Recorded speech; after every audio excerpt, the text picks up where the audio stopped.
Hey everyone, it's Sheena here again, and I'm moving on to my fourth video. I had some thoughts that I've been thinking about this last week and just had this experience that, you know, really brought up some emotions and put things into perspective that I just hadn't thought of before. But I was just thinking a lot about the experiences of, well, just the expectations put upon women in the church, especially to go on to immediately and as soon as possible become a wife and a mother and go to the temple. And it's almost like all the messaging that you're given growing up, and especially in young women's, is like, and at any of the VYUs while you're there at church, it's like, get married as soon as you possibly can and have kids as soon as you possibly can and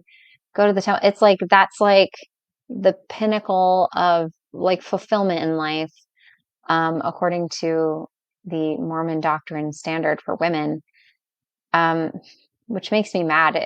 I just remember there being a lot of messaging surrounding that. And particularly, oh, I was talking to my best friend about this the other day, and I said, do you remember, am I crazy? Or did you also remember getting like that message of like, yeah, girls should go on and get degrees, but like they're not that important. Like they're kind of secondary to your husband's degree and his ability to provide. And that always pissed me right off. Like yeah, and I remember I remember getting to a point where I tried so hard to like fall in line and fit within that box because I wanted so badly to do what I was told was what God wanted. But there was always a part of me that really fought. Like it was just like this constant, like internal intuition that was just like punching me back, trying to tell me like, this isn't right and this isn't how it has to be. And I'm not saying this because I don't like being a wife and I don't like being a mother. I have a wonderful husband and I have four beautiful, wonderful children, and I am really grateful that I have them. But for anybody who is married and does have children, and particularly stay-at-home moms, I don't know if there are any stay-at-home dads listening, but if if you if that is your situation, then you would probably come to understand a little bit of what I mean, at least when I say that when you devote all of your time and attention to just being at home and being committed to just raising your kids, especially when they're really tiny, like it starts to wear on you, and you definitely start to feel like you lose a piece of yourself and you start to lose some of your identity and you start to go a bit stir crazy. And at least that has been my experience. It was not anything that I was prepared for or taught in church growing up. Um, and it always bothered me looking back now that all the language that was always used in like the young women's lessons and even in Relief Society lessons and things, it was always this assumptive language that you absolutely were going to get married and have kids. It wasn't a question about what you wanted or whether you wanted that. It was just when you get married and when you have kids, da da da da da. Um, which I find really problematic. I did want to get married and have kids, but I also would have liked to have had a lesson where we focused less on just constantly driving that point home and being asked, like, what do you actually want in life? Like, what the hell do you want? Like, what do you want to do with yourself? And like, when do you want to have kids if you want to have them? And when do you want to get married if you want to get married? And take that pressure off of people. But the thing is that I found out recently that um, one of the reasons that that's really pushed to get married and to start having kids as soon as possible is because more than likely, chances are more than likely that you will stay committed um, to the church. They have a higher retention rate of keeping people that way. And that is something I need to look into that a little bit more, but I do find that assessment interesting. But I was also thinking back to the whole, experience in the temple.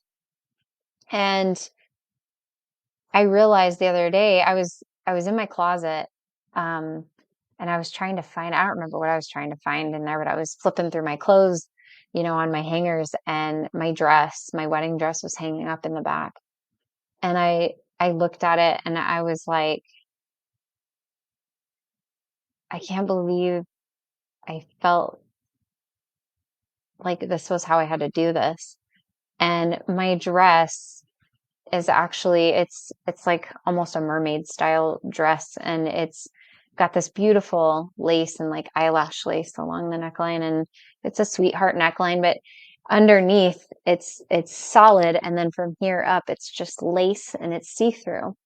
Well, for anybody who is Mormon or ex-Mormon, you know that if you go to the temple, you have to have something that covers your garments. And so I really loved that dress, and I loved the way that it was when I'd gotten it. And I even remember thinking when it first came and I tried it on, like, oh, it's so pretty with like the, see-through lace. But I knew that it wasn't going to pass the modesty test. Um, that dress is so modest. Like, I was so mad though. It just like all of these feelings just bubbled up and came to the surface while I was standing there looking at my dress. And because I had sewn in like this insert to cover, the under part of the lace so that my garments wouldn't show through. And I took it and I ripped it out.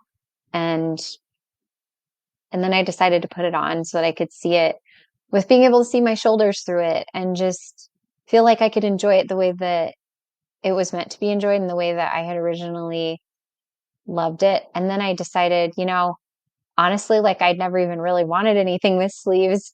I really wanted a strapless, sleeveless sweetheart dress. And so then I took the sleeves off and I poked them down inside.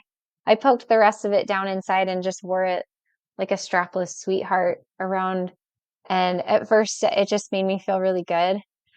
Um, and then I just fell apart. Um,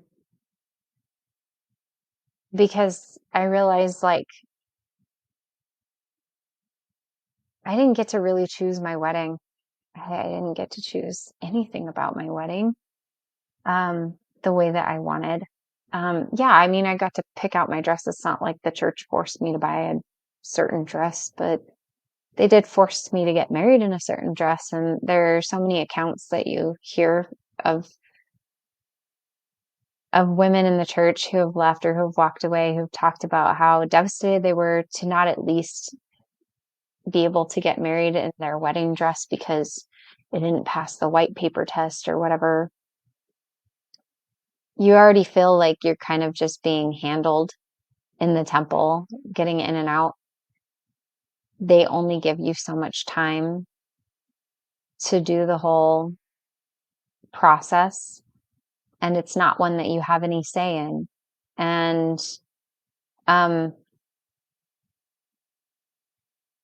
the only people who can come are people with temple recommends. And most of my family on my side does not have a temple recommend. Most of my family is not Mormon. And so it was really only my dad who came, and then my husband's family who were up from Texas. And I mean, I'm really grateful that they were there. But when I look back now, like it's devastating to think that the words I agreed to with my husband were not my words. I didn't get to have all the people there that I love and cared about and that I wanted surrounding me on that day. I just felt like I had been robbed in that moment. And um, just so frustrated that I had done um, everything that I was told to do. I was compliant. And you know, the sad thing is too is that even for any of the women who did get married in their actual wedding dress that they chose in the temple, I mean, you still have to make sure that it fits all of their specific guidelines for modesty and for whiteness. And you have to wear the endowment session garb over the top. And it's, it takes away from the whole experience too. And now that I do know what I know about the temple and Freemasonry and how Joseph Smith literally ripped off the Freemasonry, um, yeah, I don't know, ritual, at least one of their rituals. It's just like, it makes me so mad that that was my wedding and so many other women's and men's weddings where we're literally just being put through the process. We're on that conveyor belt through the temple, literally going through motions that meant nothing and that mean nothing. And it's devastating. Like it was just like in that moment, I was devastated. My husband got up and came over to me and was just like trying to comfort me because I think he knew what was going on. And I was like, I could have had this experience so differently, and he could have too. Um, I think he cares a lot less about it than I do, but um, he also has a little bit of a different viewpoint with the church than I do. Um, and I don't want to speak for him on any of that. But even now, it makes me feel a little bit emotional to kind of think about it. Because it's like a loss. It's this loss where you're like, oh, I was totally put through this completely controlled environment and situation where I didn't have a say. And even in like the actual sealing ordinance itself, the actual sealing ceremony, I remember the sealer kind of sitting us down and giving us like a brief kind of explanation of, the sealing ordinance. And then he was like, but I can't, say the words until we get to the point, that we're actually doing the sealing. And I remembered so clearly, um, and I'll never forget it, but it was the same way I felt when I went through the endowment session where it was just like these notable things that were so obvious to me were wrong. And the woman goes first in the sealing. So he, reads the whole spiel. Um, and I remember towards the end of him saying in the wording, in the predetermined wording, and you you will, you give yourself unto your husband, and this you do of your own free will and choice.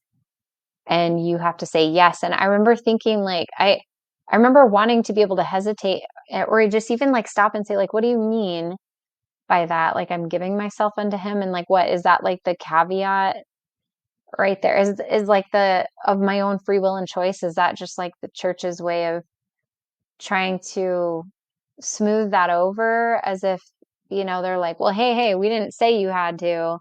This is of your own free will and choice. And I hated that wording because it was so conniving and manipulative and sneaky.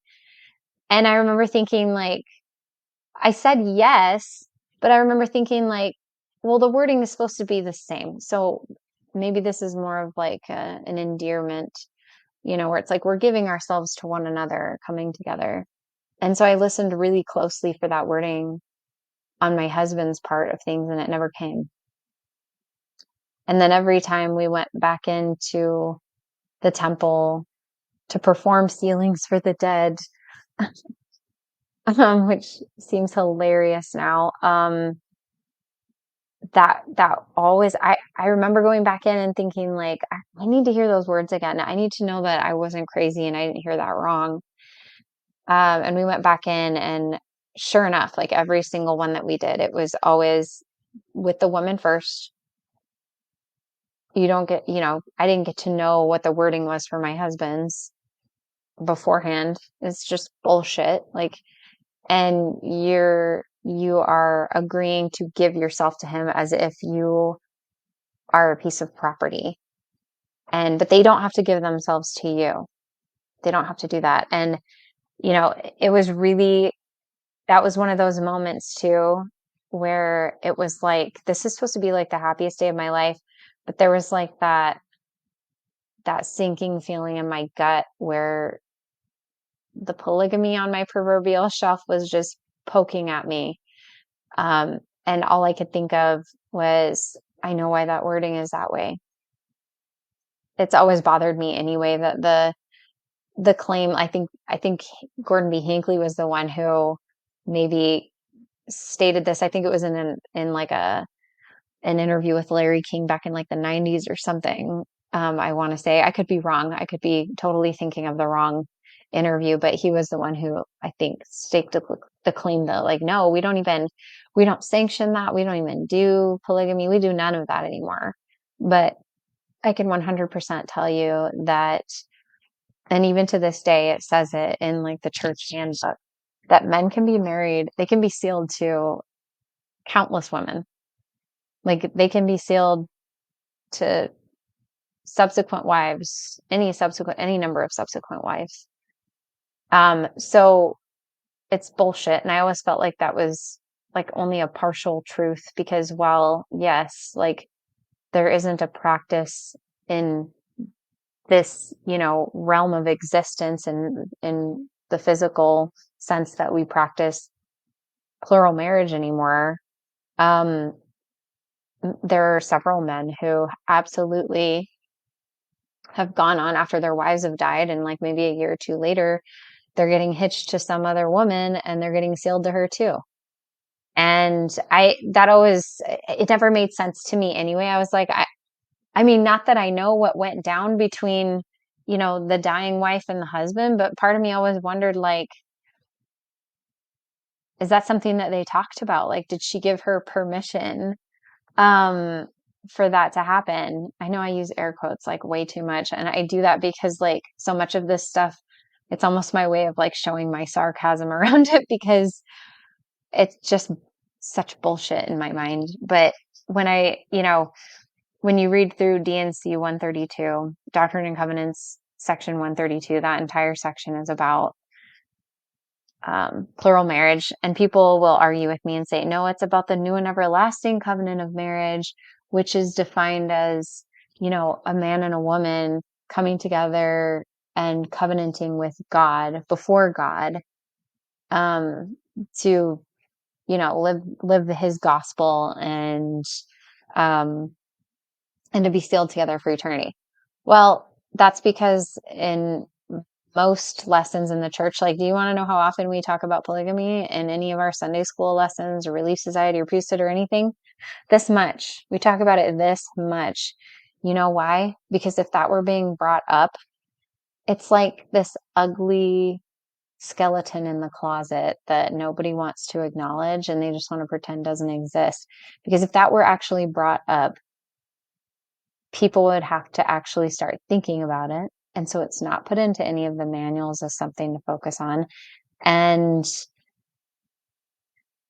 it's literally one of those sections in the Doctrine and Covenants where only particular verses will be cherry picked out of context to support this new definition of the new and everlasting covenant of marriage, even though based on Doctrine and Covenants, section 132, if you read through the whole thing in its entirety, Joseph Smith clearly was not saying that that's what it was.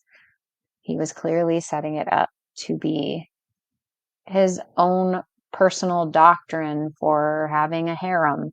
So, because he was a piece of shit and a man whore. So, yeah, like there's no way to there's no two ways around it. Like it's it literally states like very explicitly and contradicts itself actually. I mean, he at one point he's telling Emma that the law of Sarah, which I think is hilarious because he's saying, this is supposed to be the Lord talking, saying that, yeah, like I gave unto Abraham Hagar, even though when you go in the Bible and read about that, there's nothing indicating in any way that the Lord was like, here, you need this wife. In fact, Sarah was the one who like gave Hagar to him, and which is also awful. But either way, like I feel bad for Hagar. I honestly, the Old Testament is like the worst. But besides like all of the shenanigans of Joseph Smith and all of his shit and Doctrine and Covenants and all that, but he literally states this is supposed to be the Lord saying that he gave Hagar to Abraham to wife, even though that is not in anywhere like explicitly stated in the Bible. Like nowhere does it say that that was the Lord doing that. And there's this constant language of like women being given, women being taken, women being given by the Lord, because apparently women don't have any agency. And particularly in the next life, when we have to live polygamy, where nobody has agency, you have to do it no matter what. Um, Even though we promote agency as a doctrinal point in Christ's true church, but for some reason it doesn't apply here. Probably because it wasn't convenient for Joseph Smith. But at one point he also is the Lord is telling Emma that she has been given basically the law of Sarah, which is that she has to give her permission before, because she's the first wife. So she has to give her permission for her husband to take on other wives. But then he literally like in like not so many verses later goes on to basically state that, but if she doesn't allow him to get married to these other women, like she'll be destroyed anyway, and then he will be given all those women and like tenfold or 100-fold or whatever of what he would have had anyway. So it's like, actually it seems more like incentivized for her to say no for him, because then she'll get destroyed and he'll get to have whatever he wants anyway. I mean, that's true love right there. I don't, is there a truer love? And it's just like, it's heartbreaking when you look through the history of the church and realize that there are so many components and pieces that still affect members today and affect how we do things today. And it makes me sick. It just makes me sick. And when I was sitting there in my wedding dress, all I could think was like how absolutely pissed and angry I was that these made up things, these plagiarized and ripped off rituals and ideas that outlived this guy have affected my life and how I've done things. And I was really mad that it had affected I feel like to some degree it's affected some of my relationships with some of my extended family, because not because they were judgmental of me in any way. And like it's just I'd always felt sort of almost this separation because of how the Mormon church makes you feel like you are part of this special group, and you end up othering people. And you end up going, it's okay that I'm getting married like this, because this is like the ultimate marriage and it's how God wants it. And, getting to have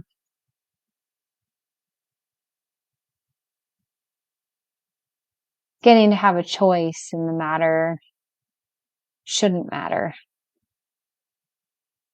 but it does. It does matter. And so that's been my thought this week, and I'm so glad that my girls won't have to go through that, or my son. Um, I definitely don't want my son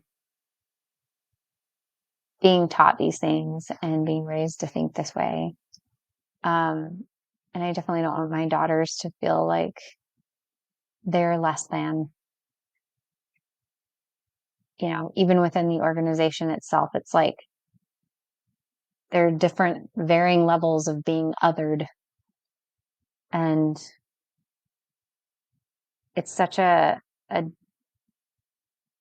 it's such a divisive doctrine to make people feel like they have to go above and beyond with so many of these ritualistic things that are very arbitrary to what the Savior actually taught, uh, with how to live your life and how to live a good life of service and love and charity, and compassion towards others, just so that you can make it into some special, most exclusive part of heaven. And it's like, why would you even want heaven to be exclusive in any way?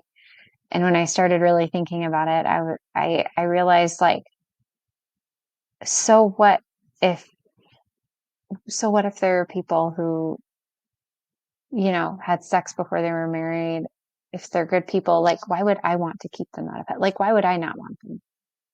So what if there were people who smoked and drank? Like, so what if one of the dumbest ones? So what if people drank tea and coffee? That is a whole other story. At least that's something that makes me laugh. But though I'm pissed about that too. I'm pissed that I gave coffee up for 20 years, you know, um,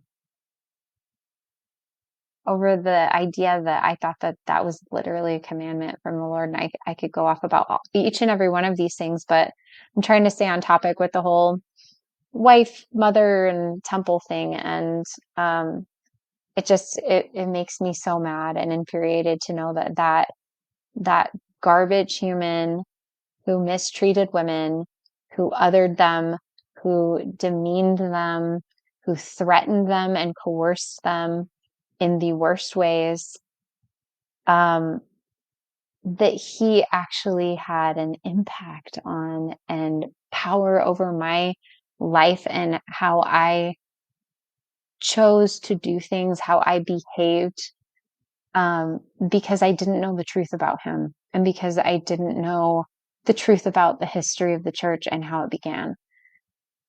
And this is why I have so much anger and frustration. And I feel like members who are committed, like, they need to know this, but unfortunately, so many of us have been demonized. Anybody who walks away is immediately the bad guy. We're immediately demonized in the most generic and non-specific ways with no explanation by leadership beyond just, hey, don't listen to them because they're miserable and bitter. And it's because they left the one and only true church. It's like, that's not why I'm miserable or bitter. And frankly, like, I'm a happy person. I'm just miserable and bitter about being lied to and betrayed. So I feel like I don't know, maybe that's so unreasonable of me. I mean, hell, try being lied to and betrayed by somebody or something that's supposed to be like the best part of your life, and then see if you don't feel the way that I feel right now. Like, it just makes me so mad. And it makes me mad that the label of just, like, it's so reductive to be put into this category of being deceived by the devil. You know, it's just, it's, but hopefully for those who are listening who are going through the same thing, take comfort in knowing that you're not alone and that I'm there with you. This struggle it's a process, and you're going to get through it. And it's almost like going through the 5 stages of grief a little bit. But yeah, there's a reason that you can't leave it alone. And it's not because the church is true. It's because of how painful and heartbreaking it is to be lied to and betrayed. So, and I feel like any decent human being would understand that. So, hopefully this resonated with somebody, and maybe next time I can be a little less sad and more helpful to somebody. But thank you to anybody who tuned in and listened, and feel free to share your experiences below. I would love to hear more from other people who are going through these kinds of experiences, or who've already, gotten past these kinds of things. I would be so happy to be able to foster that kind of a conversation here. So, thanks so much for watching, and I'll see you next time.